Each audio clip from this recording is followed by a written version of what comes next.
Pune riverfront development is totally based upon the model of Sabarmati riverfront development of Ahmedabad. We basically need to understand the difference between these two rivers.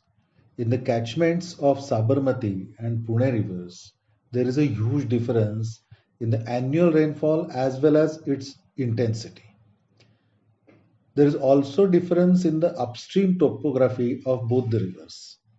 In case of Pune rivers, the topography of the catchment area is very steep, leading to fast surface runoffs, which ultimately result in flash floods, which we have experienced quite frequently.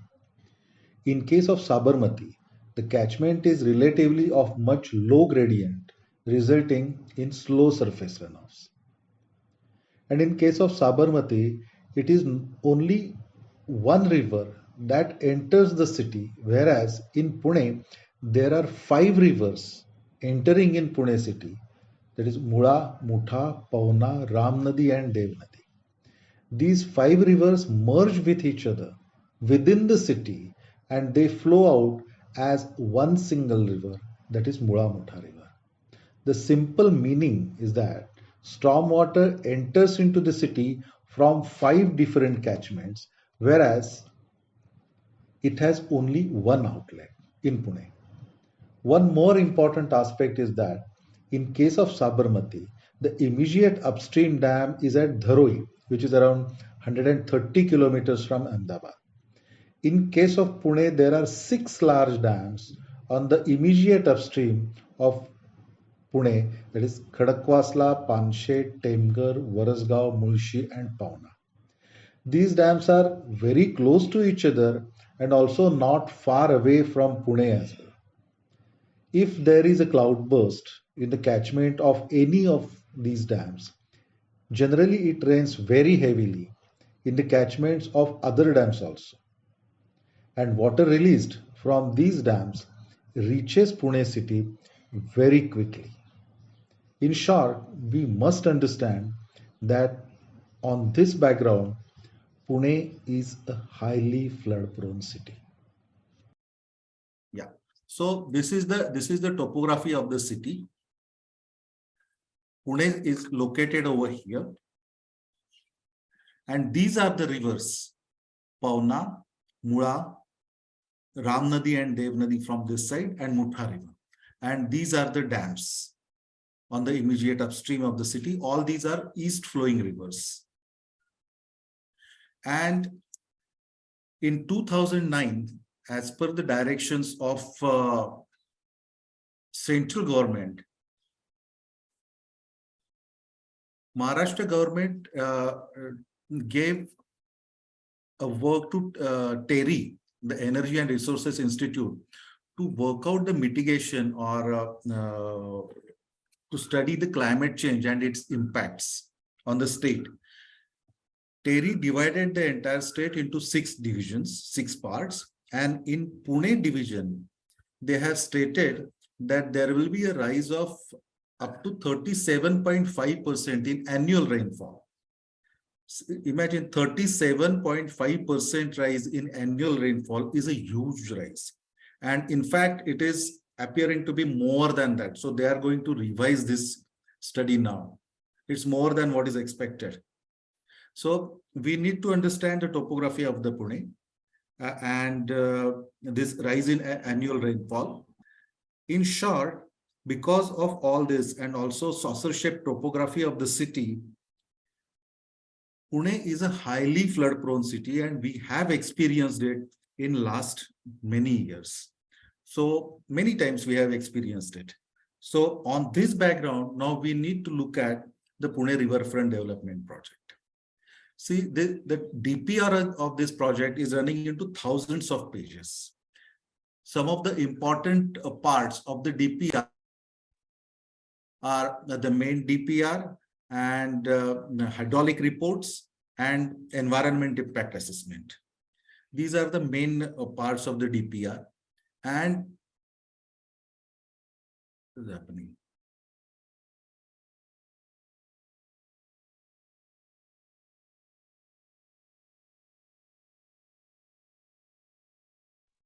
And in these 1,334 pages of these 4 reports, 2 words, climate change, which are very, very critical words these days, are not mentioned even once, except in a long form of MOEFCC. So imagine such a huge project in a city like Pune, running into the cost of the project is running into thousands of crores, and climate change is not even considered even once in the entire DPR of this project. Let us go into the basic objectives of the project. The first, the most important, topmost objective is reduce risk of flooding, then clean the river and make it pollution free, retain and replenish water. They are going to retain the water by constructing 4 barrages, which are equivalent to 4 large dams within the city. We'll go into that aspect later. Create a continuous public realm along the river and conserve and enhance heritage structures. These are the objectives as mentioned in the DPR of this project.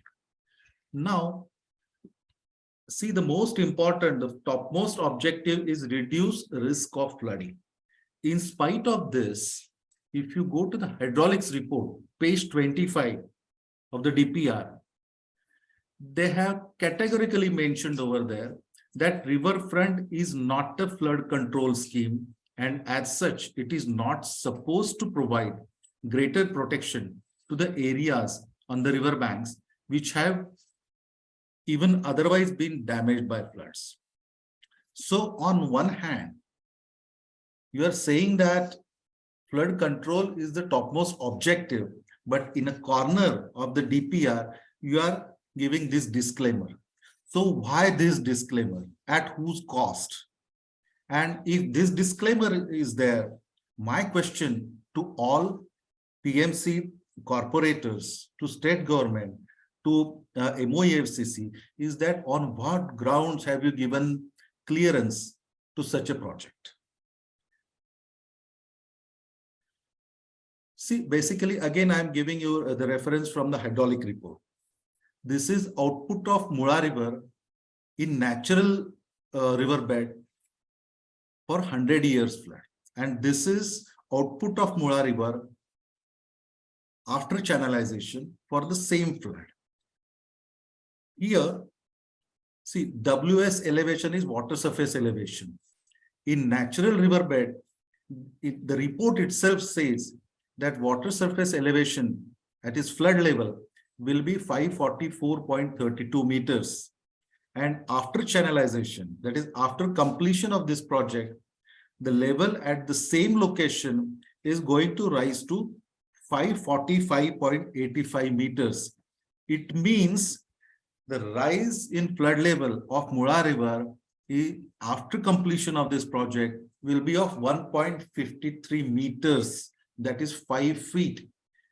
The 5 feet vertical rise in any flood level will lead to kilometers of submersions on both the banks. This is just vertical rise in flood level after completion of the project as per the project proponents and consultants report. This is not derived by us. There are 2 more aspects which have not been considered in this project. Basically, it's a commonsensical issue that if water is released from the upstream side dam, it hits the city. It enters into the city. And not only that, if there is any catchment area between the dam and the city, on the upstream of the city, but on the downstream of the dam, we call it as free catchment area, where there is no dam, the stormwater from that area also enters into the city. So the flow at the city will be the release from the dam and the flow from free catchment area. In this entire project, 4,248 cubic meters per second flow from free catchment area of 1,296 square kilometers is not considered. So whatever flood levels they have given in the DPR are without considering the flow from free catchment area. That's a huge blunder. Not only that, when two rivers meet each other at the confluence, the inertia of the flowing water from both the rivers hits each other. And because of that, both the rivers reduce each other's flow velocity, which results ultimately in the rise in flood level on the upstream in both the rivers. This is called as confluence effect. This confluence effect also is not considered in this project. See, now this is Mutha River and Mula River. They meet each other almost at 90 degrees. And hereafter, it is called as Mula Mutha River, just before Naik Island. Now, as per the DPR, near the confluence, level of Mutha River is 544 point something meters flood level. And the flood level of Mula Mutha is 546.65 meters. It means, according to the report, the water rises towards downstream side. Is it naturally possible? I mean, the river flows towards downstream side. It goes down, down, and down. But in this report, they have said that the flow of water will rise towards upstream side by 2.55 meters, almost more than 8 feet. And not only in the report, they also have shown it in the drawings. See, this is the drawing from their own portfolio.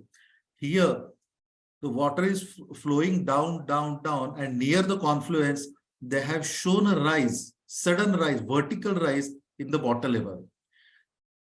It is naturally not possible.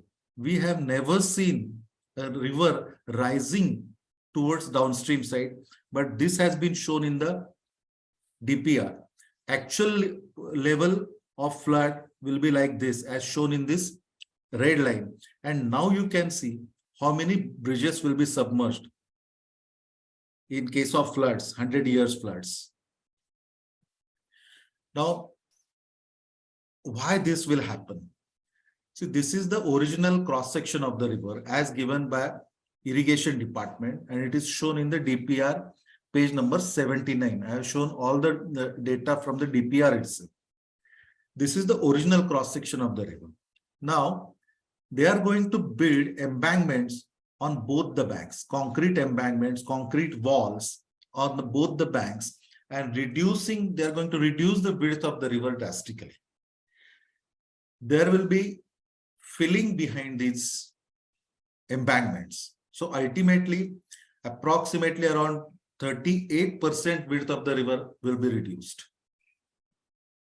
And after reduction of the width, it is claimed in the project that the flood levels will reduce. Can you imagine if in case of any channel, if you reduce the width of any channel, whether the level of water will go down or go up? Obviously, it will go up. But it is claimed in this project that by reducing width of the river, the flood levels will go down. This is scientifically impossible. This is another section from the DPR itself, drawing portfolio. This is the natural width of the river, which is going to be reduced to this much by way of reclaiming the floodplains, by way of dumping huge debris and constructing embankments on the floodplain itself. See, this is the crux. They are going to generate 1,544 acres of land on both the banks of the rivers. This land will be used as given in the DPR itself for parking, for restaurants, for food plazas, and like that. So ultimately, this land will be commercialized. And that might be the real, crux of the matter. This is another cross-section that they have given in the DPR. This will be the cross-section in the city. When the river is flowing through the city, the width of the river will be reduced to 90 meters. after channelization. Can you imagine such a cross-section of any river? It looks completely like a concrete canal. Now, when the river width is going to be reduced to 90 meters, what is the actual situation? The minimum width of the river is in front of Pune Corporation's building. It is 150 meters as per Google measurements. It is 150 meters. This 150 meters width will be reduced to 90 meters. So what will happen to the flood levels? The entire congested area, thickly populated area of the city will be under grave risk of flooding, because from 150, if you reduce the width from 150 to 90 meters, it definitely is going to raise the flood levels drastically, very steeply. On one hand, this is a letter given by a corporation commissioner. It is addressed to Chief Secretary Water Resources. The letter itself says, Nadicha Katched Wadvun. The commissioner says that we are going to increase the cross section of the river and make the river banks safe.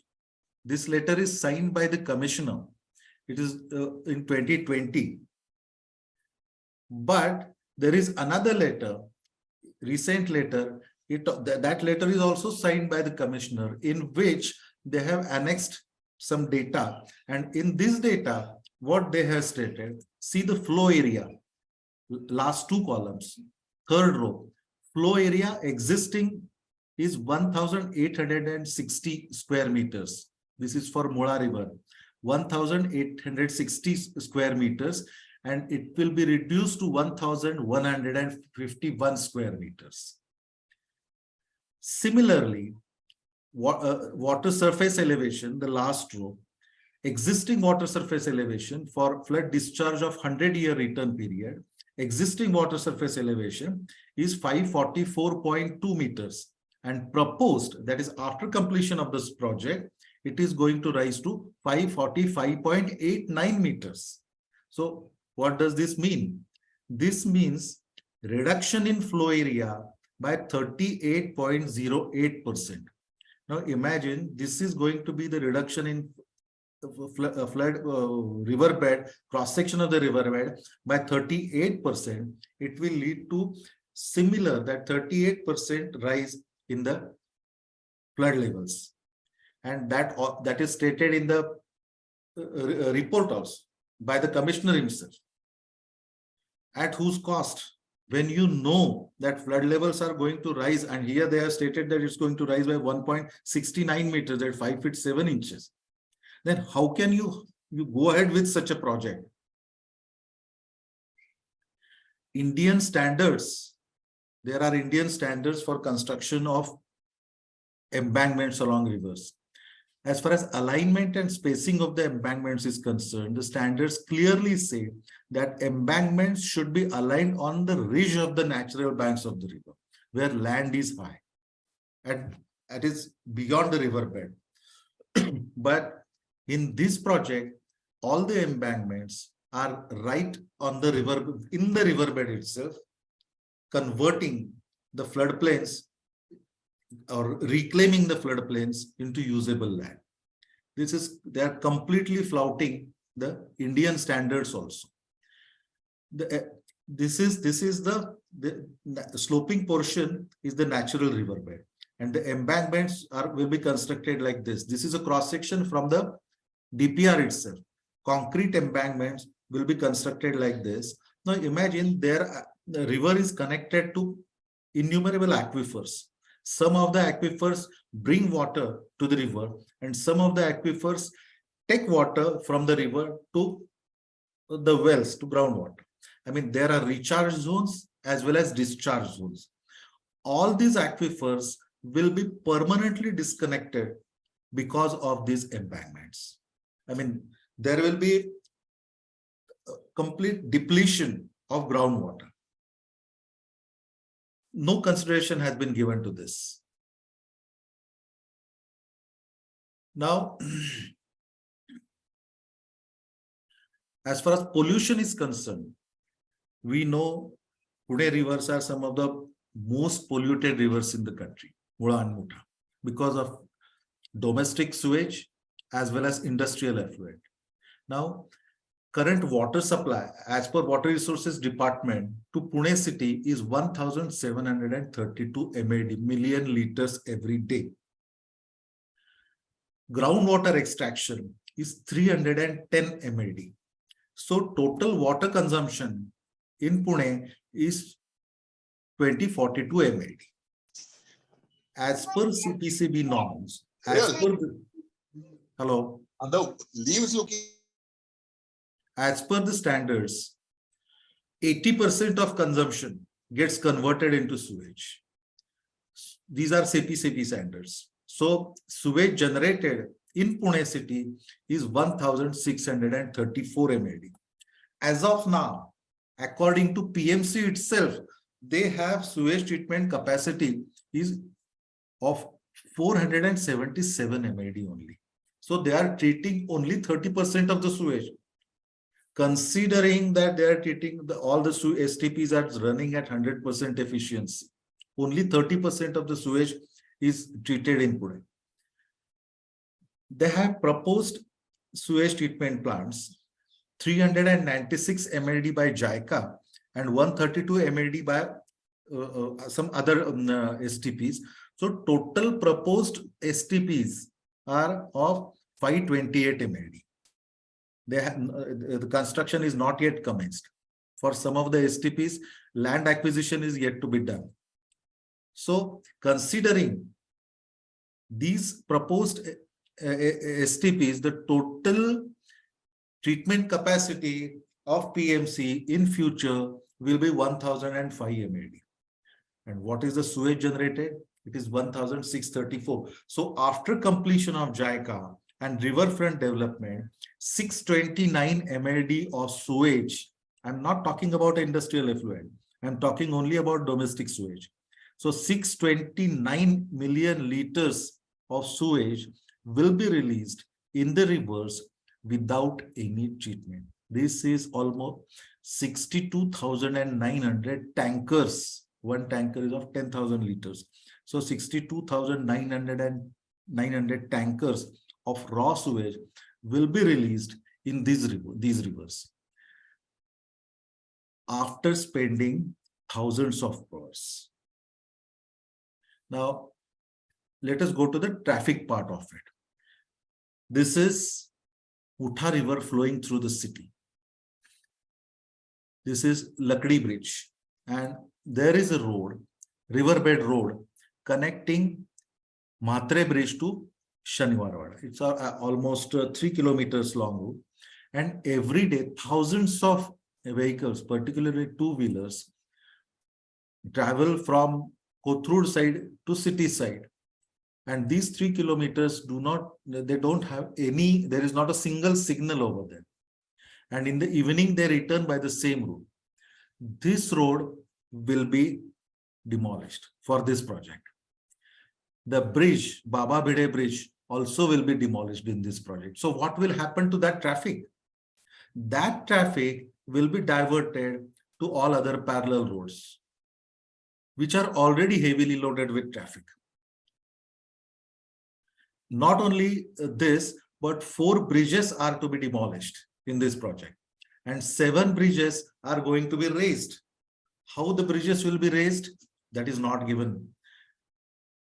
Some of the bridges are British era bridges. Those are masonry bridges, arch bridges. How to elevate those bridges?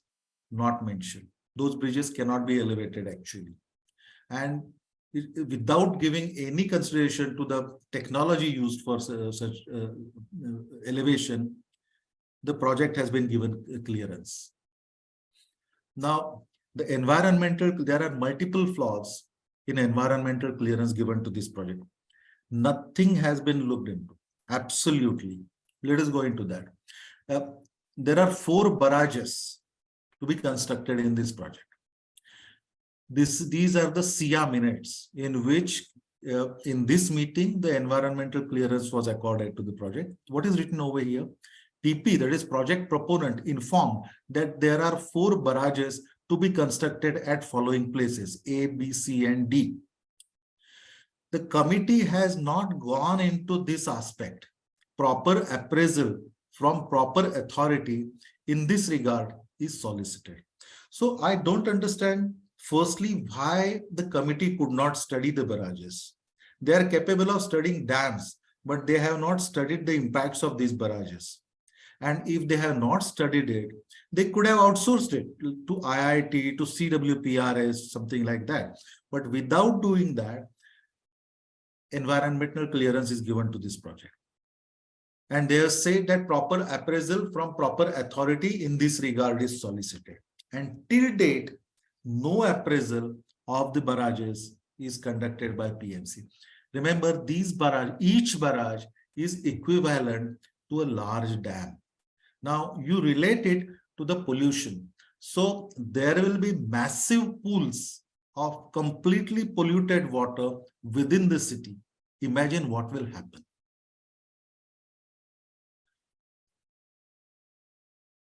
This is the next part. In the SIA, the SIA minutes are mentioned as per the information provided by the project proponent. So what is provided by the project proponent? Proposed built-up area, FSI and non-FSI. FSI means wherever there is roof, and non-FSI means where there is no roof, like open concreting roads or like that. So FSI area is 0 square meters and non-FSI area is 0 square meters. Therefore, total built-up area is 0 square meters as per the information given by the project proponent.